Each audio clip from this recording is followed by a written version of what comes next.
রুটিটা তুমি কার জন্য তৈরি করলে? তোমার জন্য। আর না না না, এটা আগে আগে আমি তো একটু কারোর জন্য না, আগে দাদার জন্য। তোমার খিদে পেয়েছে? না, আমার এখনো খিদে পাইনি। দাদার জন্য তারে দেবো। তোমার খিদে পেয়েছে? আমার খিদে পেয়েছে তো। তার দাদার জন্য দেবো, তোমার জন্য দেবো না।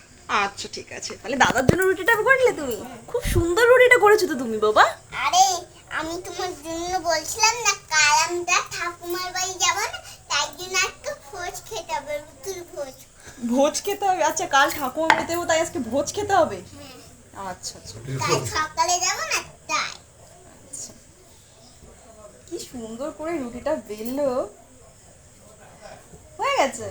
না, এই দেখো, আর একটু একটু বাকি আছে, একটু বাকি আছে, অনেক লম্বা করতে হয় না, তাই। আচ্ছা, রুটি লম্বা হয় না গোল হয়?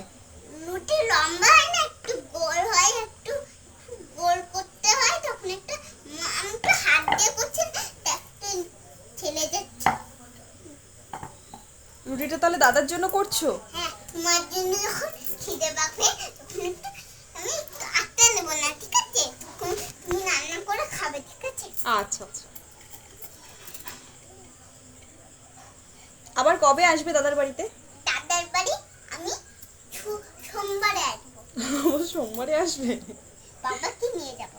আচ্ছা আচ্ছা, দেখো কি সুন্দর হচ্ছে।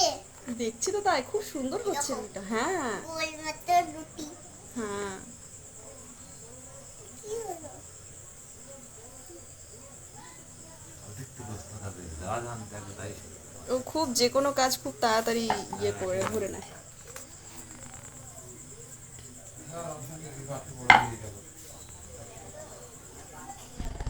তুমি তো বড় হয়ে গেছো, তাহলে এবার থেকে তাহলে রান্না করতে পারবে তো তুমি? হ্যাঁ, অনেক বড় রুটি, এখন ছোট্ট হচ্ছে না, তাই এখন বড় হচ্ছে। এদিকে করি। ওই একটা রুটিতে দাদার পেট ভরবে তো? হ্যাঁ হ্যাঁ, হ্যাঁ, ভরে যাবে দাদার পেট? আচ্ছা ঠিক এই আছে। একটা রুটিতে একটা ফুল হবে না, তখন দাদা খুব আমাকে ভালোবাসবে, তখন অনেক। আচ্ছা আচ্ছা।